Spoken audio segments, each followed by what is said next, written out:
IE. However, Zyra will be taken out by Seri of the Team AFX. Just exchanging and trading that kill. Puntos sa puntos, mata sa mata, bala sa bala. Medyo kakaiba yung mga nagiging diskardihan nila. Nagkakahiwa-hiwalay ang mga players ng ating mga 4 Kings Overload at tinatry nilang i-outplay ang gagawin ng ating Block Fire, and that's Toka knocking out Nash gamit po ang kanyang AK-117. High ground is the key, is the one that we are seeing from the block fire going up to the hill. Holy Mother trying to connect and also checking out if he can nap that right away. So let's see what's gonna happen. Nash easy crawling. Let's see how it goes. If there's any chance from the block farm, here we go. That's gonna be there. That's gonna be a chance right now to finish and be committed to annihilate all of the players of 4 Kings, but they managed to go down and managed to come back up with a strong feat. 3 players still alive and standing for the Team 4 Kings. Holy Father already been knocked down, trying to crawl his way. Lumalapit sa kanya mga kakampi para maitayo pa at makatulong sa kanilang balagbagan. They have amassed a total of 6 kills so far for this round number 2. At Can avoid any further damages by being inside of the zone. And as always, position is the key. Kapag nagkakaroon na yung zone, kailangan mailagay mo na yung team mo, yung sarili mo sa magandang pwesto to take that advantage. Maybe even the high ground or the low ridges para sa iyong team. Ladies and gentlemen, we are now down to our last 8 teams of this round number 2. We are almost approaching the final moments of this second round. We are still seeing the 4 Kings still on a full squad power. Sinja with a sniper, able to get that break of that armor, but not enough to get that kill just yet. Tamang defender naman, pero still daming spam of that sniper, doing a lot of damage right there, but instinct and cute ay tutumba naman sa kamay ng mga IE, and Sin tuloy ang pag-ulan ng kanyang sniper, trying to deal that damage, lowering them down, wearing them down, and maybe, just maybe, get that kill. Napakadami natitirang malulupit na snipers sa round na to, at ang laki din ng pagbabago dito sa ikot nung battle, since we only have 7 teams left at hindi ito yung nakita natin nung ating first round. Kita-kita natin sa first round, brother Rakahig. Si Sid, habang ginagamit ang kanyang sniper, konting connected pa lang, nagsisigaw na natin tao. Ganun kalupit yun. But meanwhile, going back into the battlefield, oh my God, you gotta be careful. You gotta be careful. That's a miracle SMR shot. You might be having a huge damage coming out from 4 Kings Tokyo, and if that's the case, you gotta be ready. And here we go. That's gonna be a high ground advantage. They just really need to make sure that they can be clever enough to stay longer on that vantage point to attack. They have a good view on that high ground.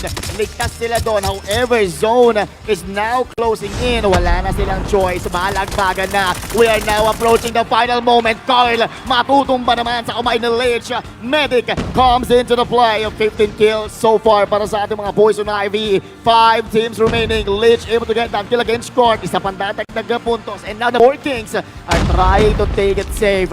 Hindi mo na umuusbong. Hindi mo na sumusugod. Trying to play for pick. Dahan-dahan, hinay-hinay, isa-isa para makapag-secure pa ng maraming points. Hindi talaga sila basta-basta dumiretso, para si Luki pinanggigilan si Shiru gamit ang kanyang BOA-15. Alam naman natin na si Luki simula pa lang doon nasa VB ay grabe kung gumamit ng one-tap ng mga shotgun. Right, Sir Clark? Talagang tinapat mo sa akin ng one-tap shot. Alam mo, napakagaling ko dyan. Kasi lagi ko napupulot, hindi gumagana ng BY-15. Hindi tumututok, hindi tumatama. Pero speaking of tumatama, we saw earlier 4 Kings Remy got knocked down on the ground, but we still have 5 teams to go with 10 soldiers on boot. There you go, long range coming out from Tokyo and Holy Mother. How strong they are, that is something that we need to find out. Another knockdown. Lich is on the ground, and here we go, pushing forward. They don't have any choice. Poison Ivy is definitely being strong, using that advantage, having that huge rock for their cover, and definitely being effective. Kyle TZ right now trying to connect. Tokyo is on the ground. Poison Ivy is about to get the victory. Let's get my brother from another mother knocking down one of the players of Immortals Esports, because as you can see from the killer feed. Carl is on the ground, but let's see what's gonna happen right here. Nad, Tom Bibbs, Yato, and Gay are all right here from the train station, penetrating the building. Is this gonna be it? Is this gonna be the end of IE Nad? That's gonna be a tight space. Can he move out? Can he patiently wait? Is this gonna be a 2v1 situation? And here we go. Oh. That's gonna be a close body battle, but that's gonna be a 2v1. Nad down. Can he get 3 Bs? Can he get 3 Bs? Oh my god, that was really insane. Nad is on the ground. Naman nilang lipan down mukhang kanilang makakaharap. Patay naman si Yato sa isang player ng HRA pero mukhang magkakagandihan. That's Tom Pips pushing in at hindi niya naman nahabol yung kanyang papatayin. Naman lalaro, Louie naka-down and Stain magkakamantsahan ng kanilang mga kabalahan. Nag-rewind na naman si Tomas sabay baril ng AK-117. Laglag rin kay Stain gamit ang kanyang assault rifle. Grabe namang laban yun. 3v3 situation that we are seeing right now. 4K's only brother having a good angle for Blackfire Louis. So let's see how it goes. We're only seeing 3 soldiers available right now. Same thing with Poison Ivy and Blackfire. It's 7 teams to go with 17 soldiers on boots. So this is going to be interesting. I don't know how are we going to end this last match. I don't know what's going to be the outcome of this tournament. Is that going to be 4 Kings being crowned as champion? Is that going to be Immortals Esports or Leap and Bound? 5 teams left for this round of 5. Nalalapit na ang huli. We are approaching the final moments of this round number 5. Holy Father will be taking out si Tokyo naman dito. Pumapalag sa tamang baba naman ng medic dito. Pero si Boyd ay babagsak sa kamay ni Tokyo. Sid will be taken out by MJ and Seiya taking out the God. It's gonna be a back-to-back action. Retaliated towards another MJ taking out Elia from that encounter. They're now building this moment. 4 teams left. Tokyo taken out, MJ taken out. Rudo will be able to get that kill and win. This is going to be interesting because we're seeing VVV keeps on staying longer from the ghost down. Same thing with the leap and bound, but looking at to a different team. Open area battle space. That's going to be 4 Kings. Holy Father, seeing him getting the first blood from his bag. That is something that we are excited to see because so far they're doing great. They're just not being aggressive. Not showing any thirstiness for the blood, but here we go. This is going to be a bloodbath that we are about to witness. Checking and seeing from the 4 Kings fighting against Blackfire. Blackfire and 4 Kings going beef with one another.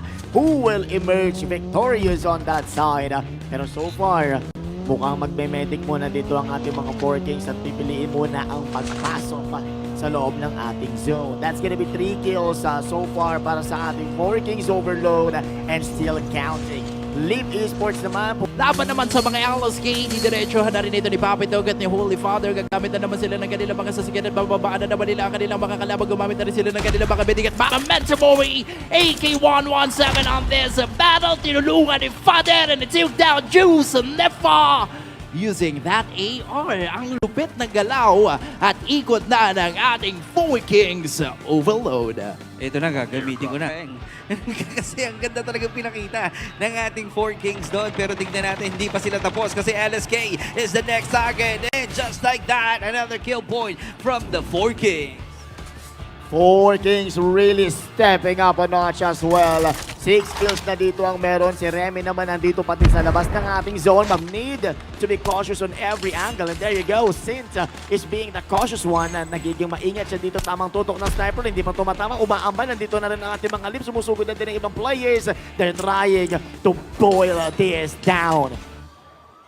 Pumapalo pa rin ang Leap Esports Mount at zone killing country MT using the AK-117. Momentumori, magsasayaw naman itong si Holy Father. Makakasalubong niya ang ating top team dito sa round na ito. I mean, yung may pinakamaraming kills, that's the Leap and Bound Anbu with 18K. 12 kills naman para sa 4 Kings overload. Tumutok ulit si Zero of the Region Esports. Hindi tinamaan itong si Papi Toko.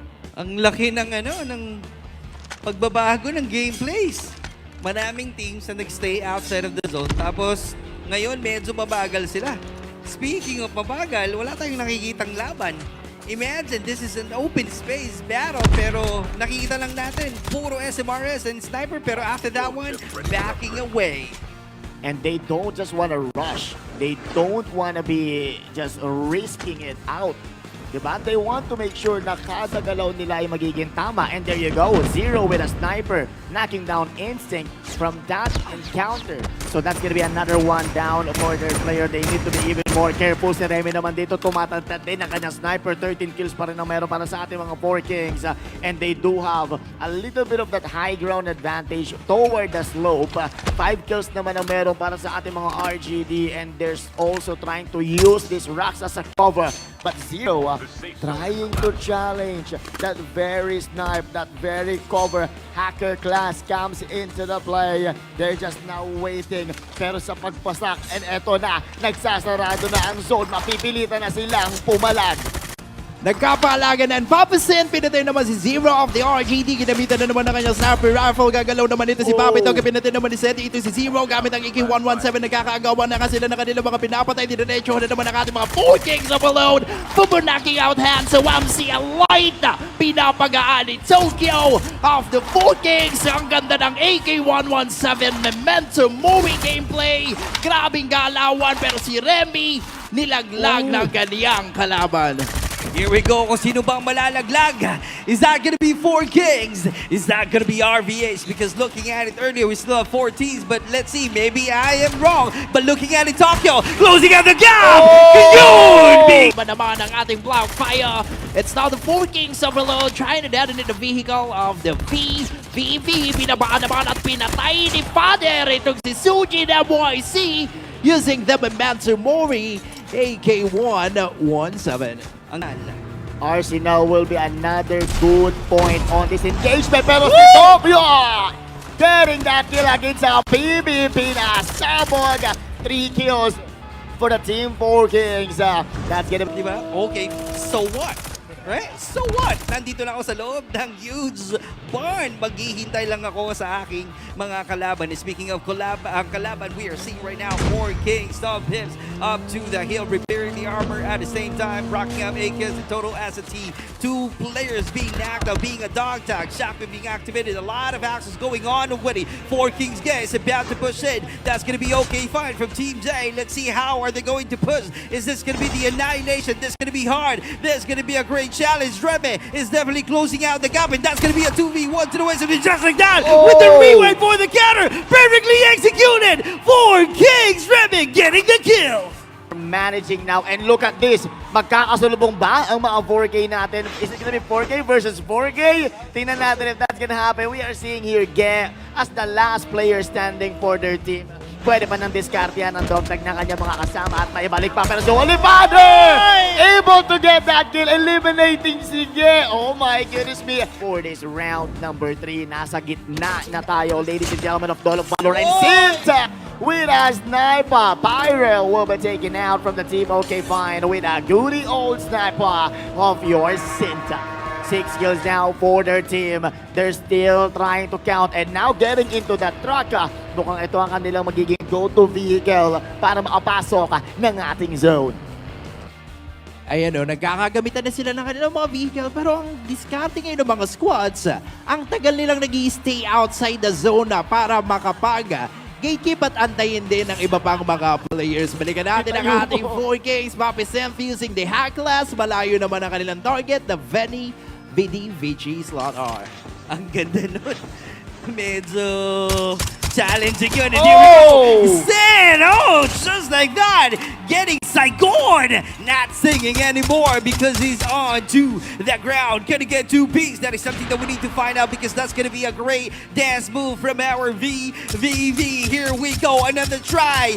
Oh, misses a lot of shot. And Zen is still trying to do his best right now, and here we go, and just like that, Van being sent out into the lobby. What a good sniping kills there, right there, coming from Papi Sint. Tuloy ang kanyang pagtutok and pumapalagpag pa din ang kanyang spamming of those sniper. Holy Father naman on the other hand, dealing a little bit of that damage, but not enough to take that kill just yet. But they know na merong team na nasa kabila lang. They're just waiting for that opportunity waiting for the timing. Tokyo, on the other hand, is now engaging against Alex IX.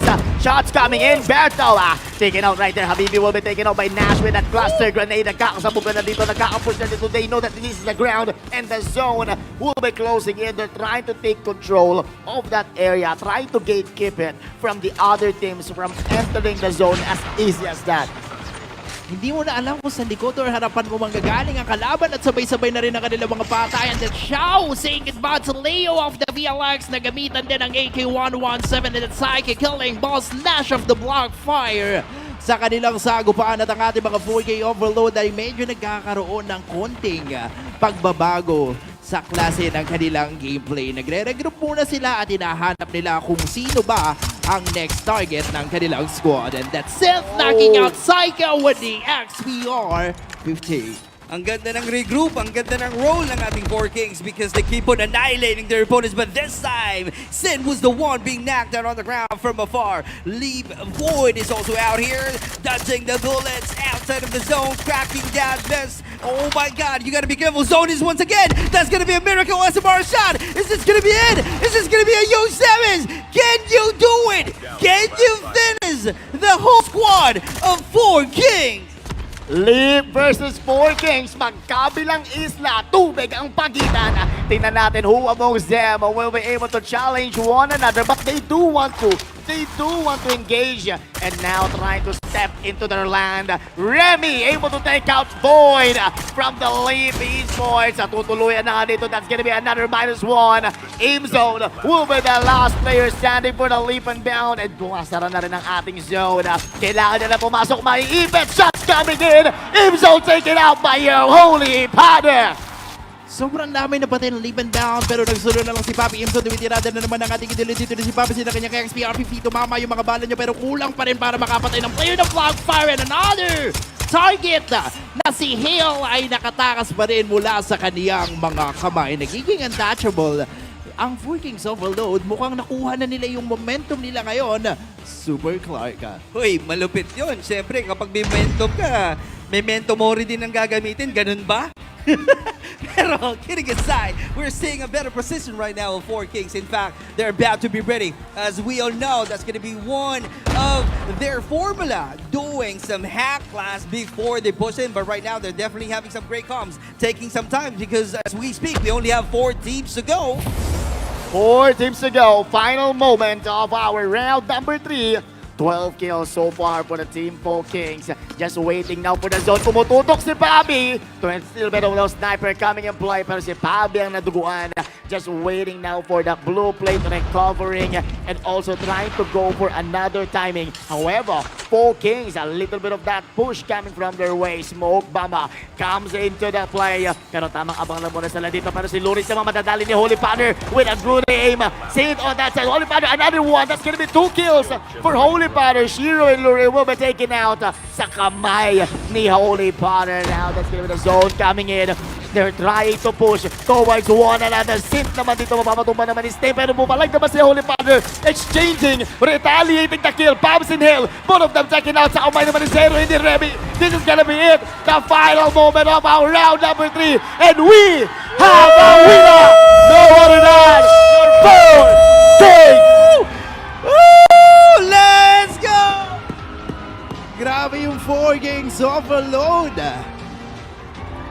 Overloaded kills at overloaded din ang kanilang pinakitang galaw doon.